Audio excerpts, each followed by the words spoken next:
নমস্কার বন্ধুরা, প্রবাসী কুকিংয়ের একটি নতুন পর্বে আপনাদের সকলকে অনেক অনেক স্বাগত। আজকে আমি যে রেসিপিটি আপনাদের সাথে শেয়ার করব সেটা কিন্তু একদম অন্য রকমের একটা ডিশ। আর কে কে খেয়েছেন আমি জানি না, কিন্তু যেসব বন্ধুরা খেয়েছেন তারা বলতে পারবেন যে এই ডিশটা কত সুন্দর এবং খেতে কত অসাধারণ হয়। তো আজকে আমি বানাচ্ছি পনির শাসলিক সিজলার। তো এই সিজলারটা কিন্তু অসম্ভব সুন্দর হয়। তো যেসব বন্ধুরা খেয়েছেন তারা আমাকে কমেন্ট করে জানাবেন। আর আমার যেসব বন্ধুরা কোনোদিনও এই সিজলার খাননি তাদেরকে রিকোয়েস্ট করব এই সহজ পদ্ধতিতে বাড়িতে একবার বানাবেন। আর সিজলার প্লেটটা কিন্তু আপনারা অ্যামাজন থেকেই অর্ডার করে নিতে পারবেন। তো চলুন আমি রান্নাটা শুরু করি। খুব সহজ পদ্ধতিতে আপনাদের সাথে শেয়ার করব। আশা করি আপনাদের ভালো লাগবে। সবাই প্রথম থেকে শেষ পর্যন্ত দেখবেন, কেউ স্কিপ করবেন না। তো সিজলার বানানোর জন্য আমি প্রথমেই কিন্তু আগে একটা সস রেডি করে নিচ্ছি। তো তার জন্য আমি নিয়েছি একটা মিডিয়াম সাইজের পেঁয়াজ, এরকম কুচি করে নিয়েছি, দুটো কাঁচা লঙ্কা, 8-10টার মতো রসুন, আর 1.5 ইঞ্চি আদা, আর খানিকটা ধনেপাতার ডাঁটা। তো চলুন আমি সসটাকে আগে রেডি করে নিই। তো সসটা বানানোর জন্য প্রথমেই আমি কড়াইতে দিয়ে দিচ্ছি 2 টেবিল চামচের মতো সাদা তেল। তেলটা একটু গরম হোক। তেলটা গরম হয়ে গেছে। তেলের মধ্যে আমি দিয়ে দিচ্ছি প্রথমেই আদা, রসুন, কাঁচা লঙ্কা আর পেঁয়াজ আর ধনেপাতার ডাঁটা।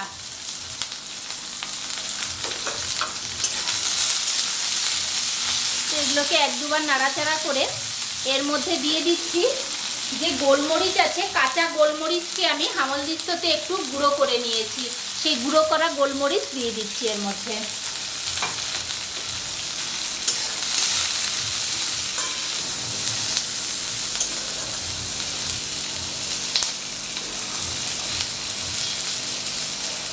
এবারে এর মধ্যে দিয়ে দিচ্ছি টমেটো কেচাপ 1 কাপের মতো।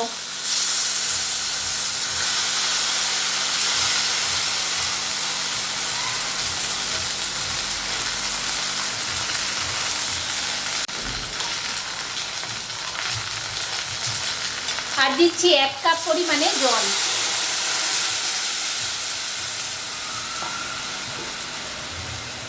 যতটা টমেটো কেচাপ দিয়েছিলাম ততটাই কিন্তু পরিমাপে আমি জল দিলাম।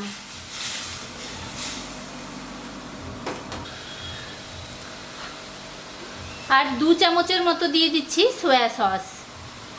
যেহেতু আমার ডার্ক সয়া সস তাই আমি 2 চামচ ইউজ করলাম। যদি আপনাদের কাছে লাইট থাকে তাহলে কিন্তু আপনারা 3 চামচের মতো দেবেন। তো এখন এই সসটাকে আস্তে আস্তে অনেকক্ষণ ধরে ফুটিয়ে নেব। তো সসটা দেখুন আমি 1/2 ঘন্টার মতো ফুটিয়ে নিয়েছি। আর একটা জিনিস দিতে আমি ভুলে গেছিলাম, সেটা হচ্ছে তেজপাতা। আমি এখানে দেখুন 2টো তেজপাতা দিয়েছি, আপনারা কিন্তু প্রথমেই দিয়ে দেবেন তেজপাতাটা। তো সসটা খুব ভালো করে রেডি হয়ে গেছে।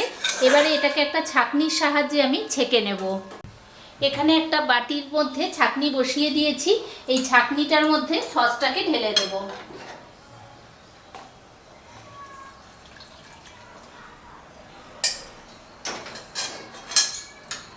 যত বেশিক্ষণ ফুটাবেন সসটার কিন্তু গন্ধটা তত ভালো আসবে আর খেতেও সেরকম টেস্টি হবে। এই পেঁয়াজগুলোকে একটু ডলে ডলে দিচ্ছি।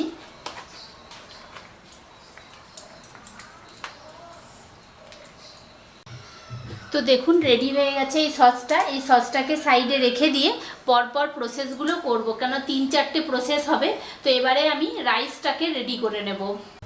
তো ফ্রাইড রাইসটা করার জন্য এখানে আমি কিছু সবজি নিয়ে নিয়েছি, গাজর, বিনস, ক্যাপসিকাম, স্প্রিং অনিয়ন, মটরশুঁটি। আর এখানে ভাতটাকে আমি রেডি করে রেখেছি। বাসমতি রাইস ভাতকে আমি যেমন আমরা ফ্রাইড রাইসের জন্য রেডি করি ওইভাবেই রেডি করে নিয়েছি। তো চলুন এবারে ফ্রাইড রাইসটা আমি তৈরি করে নিই। তো ফ্রাইড রাইসটা বানানোর জন্য এখানে কড়াই বসিয়ে দিয়েছি। কড়াইয়ের মধ্যে দিয়ে দিচ্ছি পরিমাণ মতো সাদা তেল।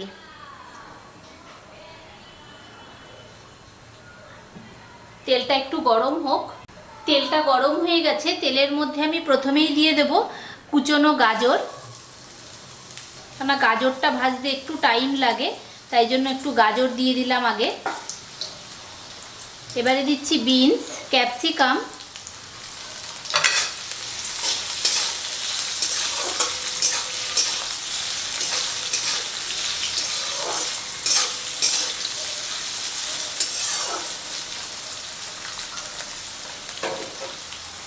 আর দিয়ে দিচ্ছি মটরশুঁটি। এগুলোকে হালকা করে ভেজে নেব।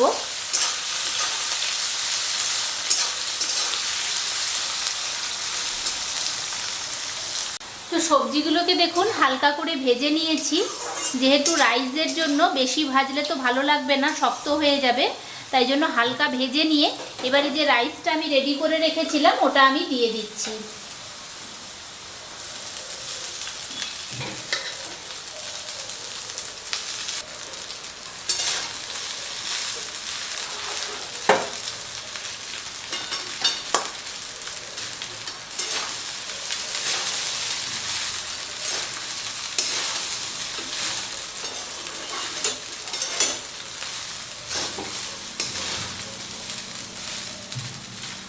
সব সবজির সাথে হালকা করে মিশিয়েছি।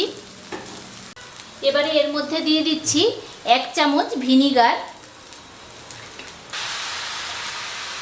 1.5 চামচের মতো ডার্ক সয়া সস, আর দিচ্ছি কুটে নেওয়া গোলমরিচ, আর দিচ্ছি পরিমাণ মতো নুন। নুনটা যে যা স্বাদ অনুসারে দেবেন। সব কিছু একসাথে দিয়ে এবারে ভালো করে এটাকে মিশিয়ে নিতে হবে।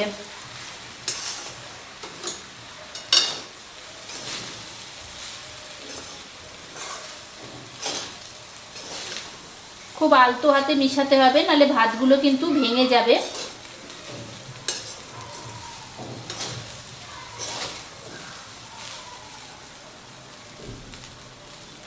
রাইসটা দেখুন সব কিছুর সাথে মেশানো হয়ে গেছে।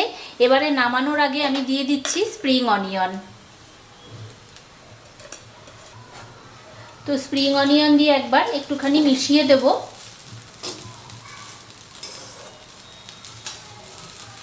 তো রাইসটা কিন্তু একদম রেডি হয়ে গেছে। এবারে আমি পনিরটাকে রেডি করে নেব। যেহেতু পনির শাসলিক, সেই জন্য এখানে আমি পনিরটাকে এরকম টুকরো করে করে কিউব করে কেটে নিয়েছি। টমেটো, পেঁয়াজ আর ক্যাপসিকাম সবগুলোকে আমি এরকম কিউব করে করে কেটে নিয়েছি। তো এবারে কিছু মশলা দিয়ে এটাকে ম্যারিনেট করে রাখবো। প্রথমেই আমি দিচ্ছি অরিগ্যানো,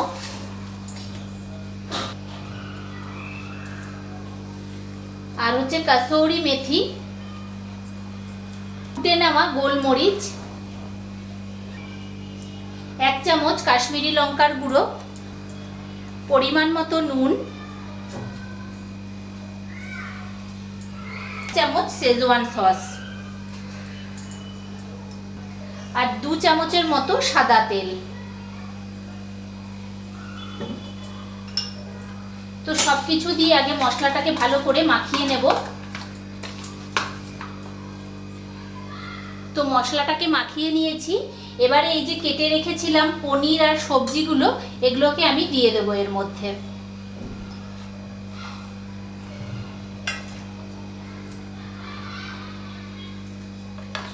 সবকিছু দিয়ে মশলার সাথে ভালো করে মাখিয়ে নেব।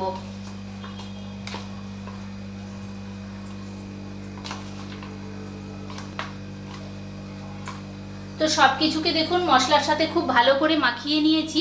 এবারে আমি এটাকে আধ ঘন্টার জন্য রেস্টে রেখে দেবো। ফ্রেঞ্চ ফ্রাইস বানানোর জন্য এখানে আমি আলুকে কেটে নিয়েছি, এরকম লম্বা লম্বা করে কেটে নিয়েছি প্রত্যেকটা আলুকে। তো এখানে আমি কড়াইতে জল বসিয়ে দিয়েছি, জলটা কিন্তু হালকা গরম হয়ে গেছে। তো জলের মধ্যে আমি এই আলুগুলোকে দিয়ে দিচ্ছি, আর ঠিক 2 মিনিটের মতো এটাকে একটুখানি ফুটিয়ে নেব। আলুগুলো এমনভাবে ফুটাতে হবে যাতে ভেঙে না যায়, গোটা গোটাই থাকে আর একটুখানি সিদ্ধ হয়ে যায় হালকা করে। আর দিয়ে দিচ্ছি এর মধ্যে 1/2 চামচ নুন।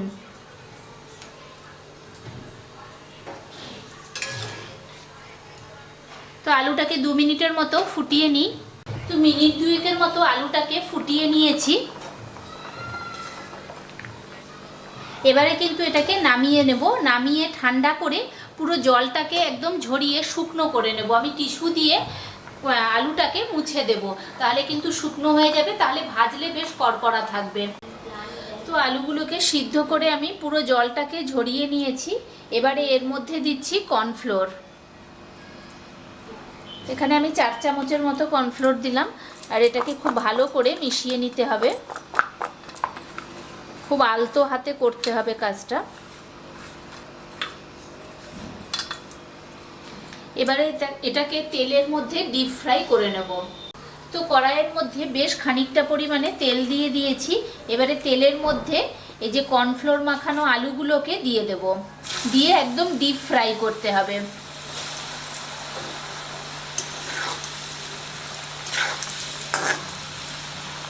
তো অল্প অল্প করে দিয়েই ভেজে নেব, আর লাল লাল করে ভাজতে হবে ভাজাটা। তো দেখুন বন্ধুরা, বেশ লাল লাল করে ভাজা হয়ে গেছে ফ্রেঞ্চ ফ্রাইজগুলো। এবারে আমি এরকম অবস্থাতে এগুলোকে তুলে নিচ্ছি।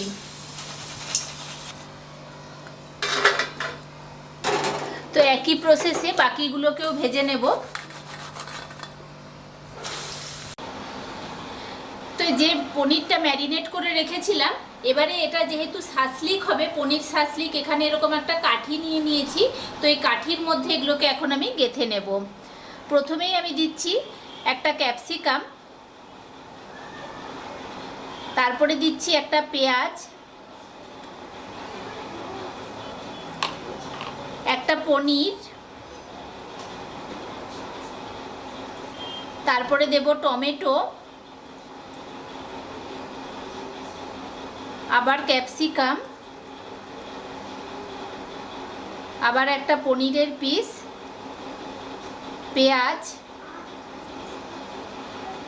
ক্যাপসিকাম,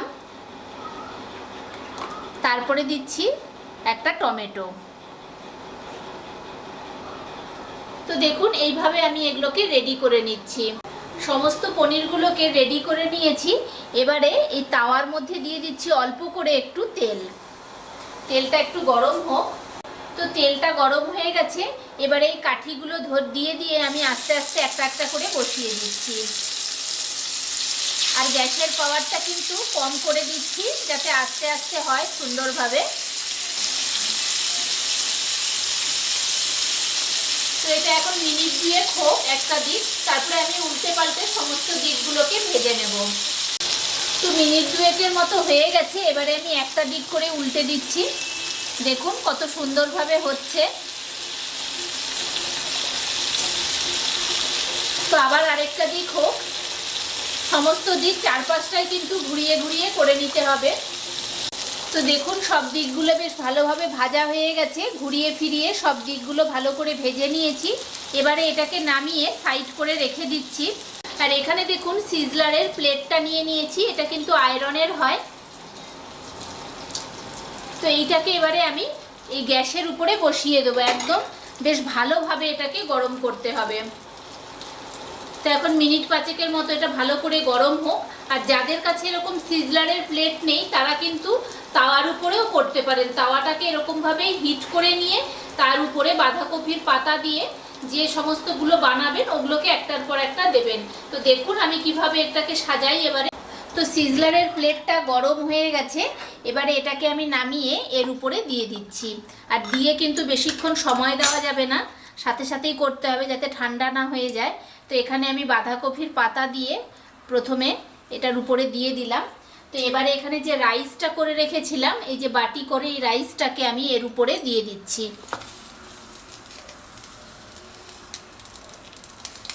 এবারে সাইড থেকে দিচ্ছি খানিকটা ফ্রেঞ্চ ফ্রাইজ।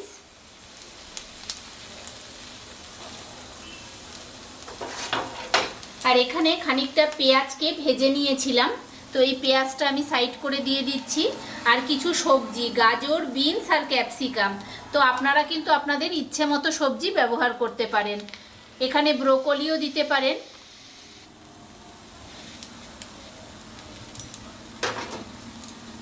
আর দিচ্ছি এই পনিরের স্টিকগুলোকে।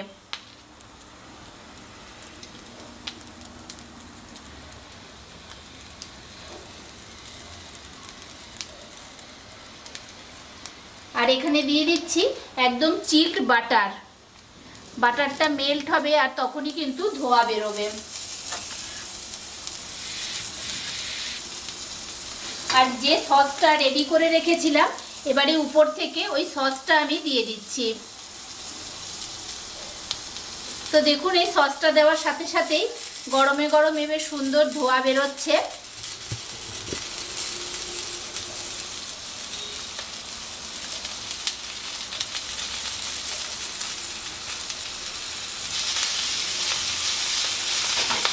তো আমার সিজলারের প্লেটটা কিন্তু একদম সাজানো হয়ে গেছে।